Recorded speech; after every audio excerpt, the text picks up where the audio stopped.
ನಮಸ್ಕಾರ.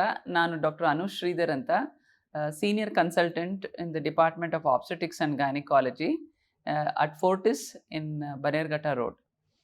ಇವತ್ತು ನಾನು ಮೆನ್ಸ್ಟ್ರಲ್ ಕಪ್ಸ್ ಬಗ್ಗೆ ಮಾತಾಡ್ತಾ ಇದ್ದೀನಿ.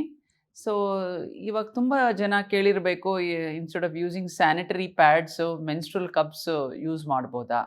ಅದು ಒಂದು ತುಂಬ ಕಾಮನ್ ಪ್ರಶ್ನೆ ಇವಾಗ. ಸ್ಯಾನಿಟರಿ ಪ್ಯಾಡ್ಸ್ ಒಂದು ಡಿಸಡ್ವಾಂಟೇಜ್ ಏನು ಅಂದರೆ, it produces a lot of waste.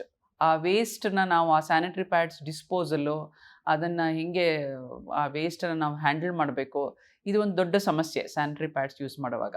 So ಅದಕ್ಕೆ ಇವಾಗ ಈ ಮೆನ್ಸ್ಟ್ರಲ್ ಕಪ್ಸ್ ಅಂತ ಬಂದಿದೆ. ಮೆನ್ಸ್ಟ್ರಲ್ ಕಪ್ಸ್ ಅಂದರೆ ಏನು?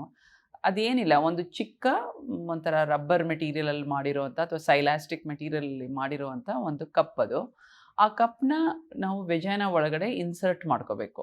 ಅದನ್ನು ಇನ್ಸರ್ಟ್ ಮಾಡ್ಕೊಂಡ್ರೆ ಪೀರಿಯಡ್ಸ್ ಆದಾಗ ಬರುವಂಥ ಒಂದು ರಕ್ತ ಎಲ್ಲ ಏನಿದೆಯೋ ಆ ಕಪ್ಪಲ್ಲಿ ಶೇಖರಣೆ ಆಗುತ್ತೆ.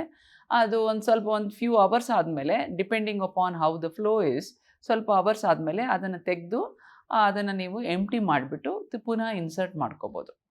So this is one good option, menstrual cups. ಇದು ನಮಗೆ ವೇಸ್ಟ್, ಬಯೋಡಿಗ್ರೇಡಬಲ್ ವೇಸ್ಟ್ ಏನಿದೆಯೋ ಅದನ್ನು ನಾವು ಕಮ್ಮಿ ಮಾಡುತ್ತೆ ಅದು ವೇಸ್ಟು. ಆ್ಯಂಡ್ ಯೂಸ್ ಮಾಡೋದಕ್ಕೂ ಸುಲಭ. ಆ್ಯಂಡ್ ತುಂಬ ಪ್ರತಿ ತಿಂಗಳು ನಾವು ಪ್ಯಾಡ್ಸ್ ತೊಗೊಳಕ್ಕೆ ದುಡ್ಡು ಹಾಕಬೇಕು ಅಂತ ಆ ಥರ ಏನಿಲ್ಲ. ಸೊ ಈ ಕಪ್ಸು ಯಾರು ಯೂಸ್ ಮಾಡ್ಬೋದು, ಎಲ್ಲರೂ ಯೂಸ್ ಮಾಡ್ಬೋದಾ ಏನು ಅನ್ನೋದನ್ನ ನಾವು ತಿಳ್ಕೊಬೇಕು.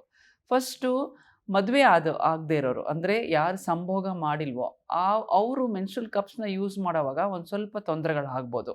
ಅಂದರೆ ಕಾಲೇಜ್ ಹೋಗೋ ಮಕ್ಕಳು ಅಥವಾ ಸ್ಕೂಲ್ಗೆ ಹೋಗೋ ಮಕ್ಕಳು ಅದೇನಾದರೂ ಮೆನ್ಸ್ಟ್ರಲ್ ಕಪ್ಸ್ ಯೂಸ್ ಮಾಡ್ತೀನಿ ಅಂತ ಡಿಸೈಡ್ ಮಾಡಿದ್ರೆ, ಅದನ್ನು ಇನ್ಸರ್ಟ್ ಮಾಡೋವಾಗ ಹೈಮನ್ ಅಂತ ಏನಿರುತ್ತೆ ಅದು ಇಂಟ್ಯಾಕ್ಟ್ ಆಗಿರುತ್ತೆ. ಸೊ ಇಂಟ್ಯಾಕ್ಟ್ ಆಗಿರೋವಾಗ ಅದನ್ನು ಹಾಕೋವಾಗ ಹೈಮನ್ ಸ್ವಲ್ಪ ಓಪನ್ ಆಗಿ ಸ್ವಲ್ಪ ಬ್ಲೀಡಿಂಗ್ ಥರ ಆಗ್ಬೋದು, ನೋವು ಆಗ್ಬೋದು ಫಸ್ಟ್ ಟೈಮ್ ಹಾಕೋವಾಗ. ಸೊ ಇದಕ್ಕೆಲ್ಲ ರೆಡಿ ಇದ್ದರೆ ಮಾತ್ರ ನಾವು ಮೆನ್ಸ್ಟ್ರಲ್ ಕಪ್ಸ್ನ ಆ ಏಜ್ ಗ್ರೂಪಲ್ಲಿ ನಾವು ಯೂಸ್ ಮಾಡ್ಬೋದು. ಇಲ್ಲ ಸಂಭೋಗ ಮಾಡೋಕ್ಕೆ ಶುರು ಮಾಡಿದವರು ಆವಾಗ ಸ್ವಲ್ಪ ಈಸಿ ಅದು. You have different sizes of cups. Depending on which size is suitable for you, ಆ ಕಪ್ನ ಯೂಸ್ ಮಾಡಬೇಕು. ಒಂದು ನೀವು ಯಾವಾಗಲೂ ಜ್ಞಾಪಕದಲ್ಲಿ ಇಟ್ಕೋಬೇಕು, ಆ ಕಪ್ನ ತುಂಬ ಕ್ಲೀನಾಗಿ ಇಟ್ಕೋಬೇಕು. First they should be sterilised. Boiling ವಾಟರಲ್ಲಿ ಸ್ಟೆರಿಲೈಸ್ ಮಾಡಬೇಕು. ಅದನ್ನು ಒಂದು ಕ್ಲೀನಾಗಿರೋ ಕಂಟೈನರ್ನಲ್ಲಿ ಇಟ್ಕೋಬೇಕು. ಸೊ ನೀವು ಅದನ್ನು ಇನ್ಸರ್ಟ್ ಮಾಡ್ಕೊಂಡಾಗ ಅದು ಇನ್ಸರ್ಟ್ ಮಾಡೋ ವಿಧಾನ ಎಲ್ಲ ಆ ಕಪ್ಸ್ ನೀವು ತೊಗೊಳ್ಳೋವಾಗಲೇ ಅದೆಲ್ಲ ಇರುತ್ತೆ, ಇನ್ಸ್ಟ್ರಕ್ಷನ್ಸು ಹೆಂಗೆ ಇನ್ಸರ್ಟ್ ಮಾಡ್ಕೊಳ್ಳೋದು, ಒಳಗಡೆ ಹೆಂಗೆ ಹಾಕ್ಕೊಳ್ಳೋದು ಅಂತ. ಸೊ ಅದನ್ನು ಇನ್ಸರ್ಟ್ ಮಾಡಿಕೊಂಡು ನೀವು ಆರಾಮಾಗಿ ಓಡಾಡ್ಬೋದು. ಅದು ತುಂಬುತ್ತೆ ಅನ್ನೋವಾಗ ಒಂದು 2-3 ಅವರ್ಸ್ ನಿಮಗೆ ಗೊತ್ತಿರುತ್ತಲ್ವ ಎಷ್ಟು ಫ್ಲೋ ಇರುತ್ತೆ ಅಂತ. ಇವಾಗ ಸೆಕೆಂಡ್ ಡೇ ಸ್ವಲ್ಪ ಜಾಸ್ತಿ ಫ್ಲೋ ಇರುತ್ತೆ, ಫಸ್ಟ್ ಡೇ ಒಂದು ಸ್ವಲ್ಪ ಕಮ್ಮಿ, ಥರ್ಡ್ ಡೇ ತುಂಬಾ ಕಮ್ಮಿ. ಸೊ ಆ ಥರ ನೀವು ಡಿಪೆಂಡಿಂಗ್ ಅಪಾನ್ ದ ಫ್ಲೋ ಎಷ್ಟು ಅವರ್ಸ್ಗೊಮ್ಮೆ, 3 ಅವರ್ಸ್ಗೊಮ್ಮೆನಾ 4 ಅವರ್ಸ್ಗೊಮ್ಮೆನಾ ಅದನ್ನು ನೀವು ತೆಗೆದುಬಿಟ್ಟು ಎಂಪ್ಟಿ ಮಾಡಿ ಬೇರೆದು ಒಂದು ಹೊಸ ಕಪ್ನ ಒಳಗಡೆ ಹಾಕೋಬೇಕು. So it's a very good alternative. Whoever is comfortable.